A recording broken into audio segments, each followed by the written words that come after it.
नमस्कार दोस्तों, आप सभी का मेरे YouTube चैनल में स्वागत है। तो आज हम स्वर, व्यंजन और उनके प्रकार के बारे में जानेंगे। तो सबसे पहले हम स्वर के बारे में जानते हैं। तो स्वर वे ध्वनियाँ होती हैं जो बिना किसी अन्य वर्ण की सहायता से उच्चारित की जाती हैं, उन्हें स्वर कहते हैं। हिंदी में जो है स्वरों की संख्या 11 होती है।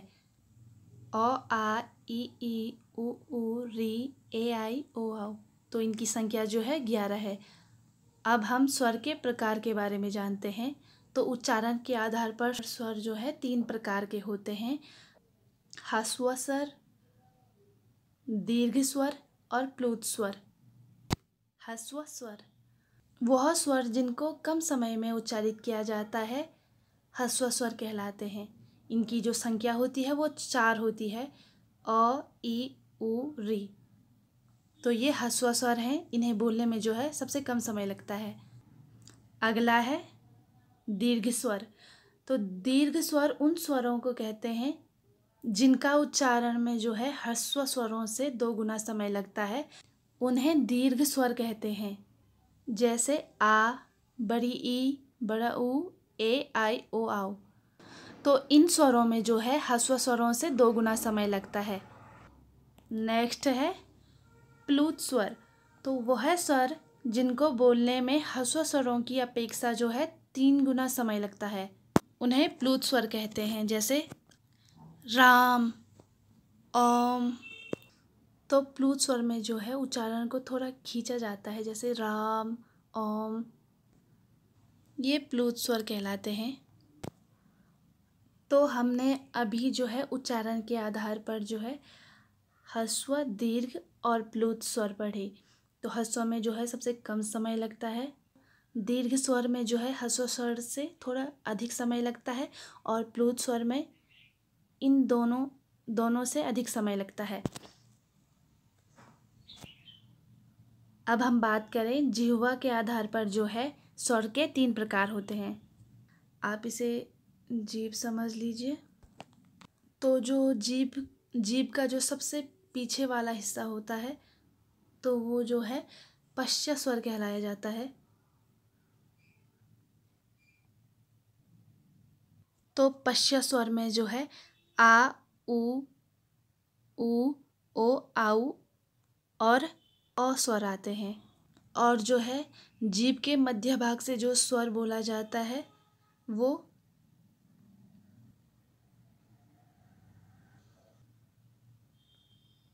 मध्य स्वर कहलाया जाता है।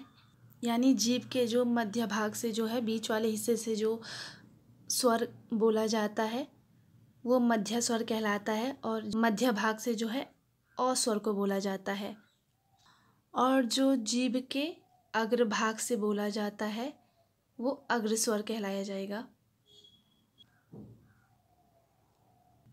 तो जीभ के आगे हिस्से से ई, ए, आई बोला जाता है।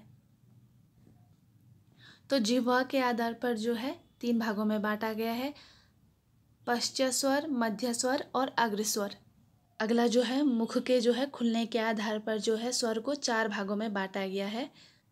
पहला है विवित्र स्वर। तो विवित्र स्वर उन स्वरों को कहा जाता है जिनका उच्चारण जो है मुख द्वार जब पूरा खुलता है। जैसे आ, तो आ बोलने पर जो है मुख जो है पूरा खुलता है, तो आ जो है वो विवित्र स्वर कहलाया जाएगा। अब हम बात करें अर्ध विवित्र स्वर की। तो जिन स्वरों के उच्चारण में मुख द्वार आधा खुलता है वे अर्ध विवित्र स्वर कहलाते हैं। जैसे अ, आई, आउ और अ। अर्ध विवित्र में जो है मुंह का आधा द्वार खुला रहेगा, और विवित्र में जो है वो पूरा मुख खुला रहेगा। अब हम अगला देखें तो संवित्र स्वर।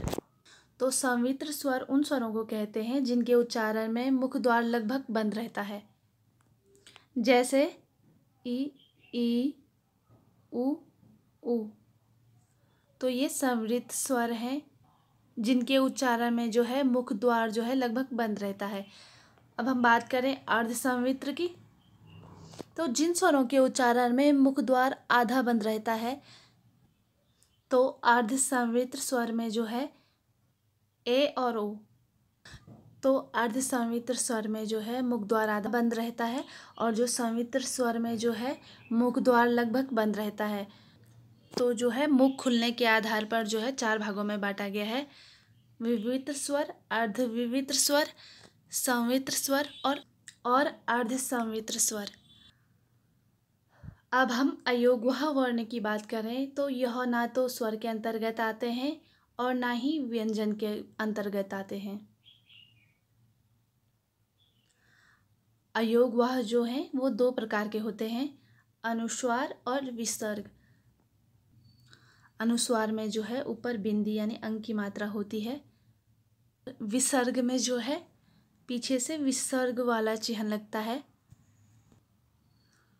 इन अनुस्वार और विसर्ग को जो है हम शब्द में प्रयोग करेंगे तो ये अंग, संग, और विसर्ग को जो है शब्द में प्रयोग करेंगे तो अंतः, बहिः। विसर्ग को जो है हम ह से उच्चारित कर सकते हैं, जैसे अंतः यानी ह आ रहा है ना पीछे से। अब हम बात करते हैं व्यंजन की। तो व्यंजन वे वर्ण होते हैं जिनके जो है उच्चारण के लिए जो है स्वरों की सहायता ली जाती है, वे व्यंजन कहलाते हैं। जैसे एग्जाम्पल की बात करें, जैसे एक क है तो ये क जो है ये क और अ के योग से बना है। जितने भी व्यंजन हैं वो सारे आधे हैं, उनमें जो है पीछे से अ का यूज़ करके जो है वो वर्ण पूरा बनता है, यानी जो व्यंजन होते हैं वो स्वरों की सहायता से बोली जाती हैं। हम इनकी संख्याओं की बात करें तो इनकी संख्या जो है 33 है। इसके निम्नलिखित 3 भेद हैं, स्पर्श व्यंजन, अंतस्थ व्यंजन और ऊष्म व्यंजन। अब हम इनके बारे में डिटेल से जानेंगे। पहले हम स्पर्श व्यंजन के बारे में जानते हैं। स्पर्श व्यंजन वे होते हैं जिनके उच्चारण में वायु मुख के किसी न किसी भाग को स्पर्श करती हुई निकलती है, उसे स्पर्श व्यंजन कहते हैं। तो स्पर्श व्यंजन में जो है क वर्ग आता है, च वर्ग आता है, ट वर्ग आता है, त वर्ग आता है और प वर्ग आता है। और इन सभी वर्गों के अंतर्गत जो है 5-5 वर्ण आते हैं। जैसे क व्यंजन के अंतर्गत जो है क, ख, ग, घ, अंग, और च व्यंजन के अंतर्गत जो है च, छ, ज, झ, य। तो ऐसे करके इन सभी वर्गों में जो है 5-5 वर्ण हैं, यानी टोटल जो है स्पर्श व्यंजनों की संख्या 25 होती है।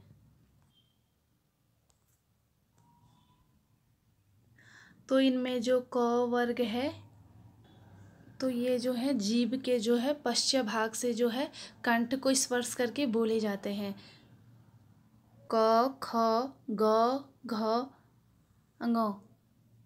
तो इन 5 वर्णों में जो है जीभ का जो पिछला वाला हिस्सा है वो कंठ को टच करती है। अगला वर्ग है च वर्ग।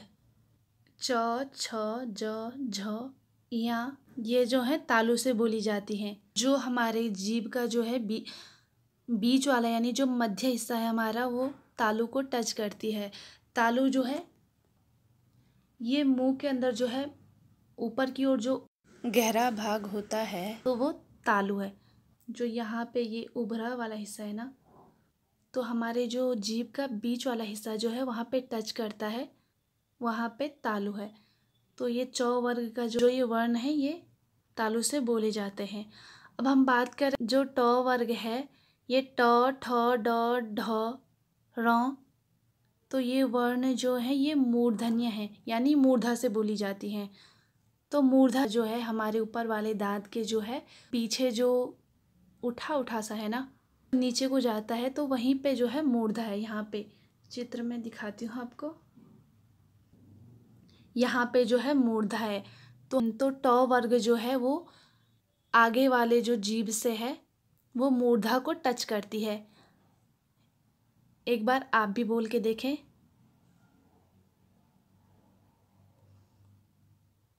अब हम बात करें त वर्ग की, तो त वर्ग में त, थ, द, ध, न। तो ये जो त वर्ग है ये जो है हमारे जीभ के अग्र हिस्से जो है दांतों को टच करती है। त थ द ध न में। अब हम बात करें प वर्ग की, तो प वर्ग जो है ये औष्ठ्य है। इस वर्ग को बोलने में जो है हमें होठों का सहायता लेनी पड़ती है। प फ ब भ म। आप बगैर होठों की सहायता के इन वर्णों को नहीं बोल सकते हैं। तो आप लोगों ने ध्यान दिया, ये जितने भी जो ये 5 वर्ग हैं ये गले से ऊपर की ओर हैं। देखो सबसे नीचे जो है कंठ, फिर उसके ऊपर जो है तालु, फिर उसके थोड़ा आगे जो है मूर्धा, और फिर उसके बाद जो है दांत, और फिर उसके बाद सबसे बाहर होंठ। अब हम आगे देखें तो अंतस्थ व्यंजन ये 4 प्रकार के होते हैं। य र ल व। तो अंतस्थ व्यंजन की 4 संख्या होती है य र ल व। इनमें से जो य और व है ये अर्ध स्वर हैं, और जो र है ना उन्हें लुंठित या प्रकंपित व्यंजन भी कहा जाता है, और जो ल है वो पार्श्विक व्यंजन है। नेक्स्ट देखें तो ऊष्म व्यंजन। ऊष्म व्यंजन जो है जिन वर्णों के उच्चारण में जो है मुंह से गर्म वायु निकलती है उन्हें ऊष्म व्यंजन कहते हैं। इनकी संख्याओं की बात करें तो ये 4 हैं। तो इनमें तालव्य स, मूर्धन्य स और दंत्य स और ह। तो ये 4 जो है इन्हें बोलने में जो है गर्म वायु निकलती है, इसलिए इनका नाम जो है ऊष्म व्यंजन है। अगला जो है संयुक्त व्यंजन है। तो जैसे संयुक्त के नाम से ही पता चल रहा है साथ में, तो यानी 2 या 2 से अधिक व्यंजनों के मेल से बने हुए वर्णों को जो है संयुक्त व्यंजन कहते हैं। क और जो स से है वो अक्सा बनता है, और ज और यों से जो है ज्यों बनता है, और त और र से त्र बनता है, और स और र से जो है स्र बनता है। तो अक्स, त्र, ज्ञ और स्र, तो ये 4 संयुक्त व्यंजन हैं। और इनमें जो है पहला शब्द आधा ही रहता है, देख सकते हैं। तो भी आधा है, सौ भी आधा है, और जो भी क भी। तो वीडियो जो है यहीं पर ख़त्म होती है। अगर आपको मेरा वीडियो अच्छा लगा तो लाइक और सब्सक्राइब कर दीजिएगा।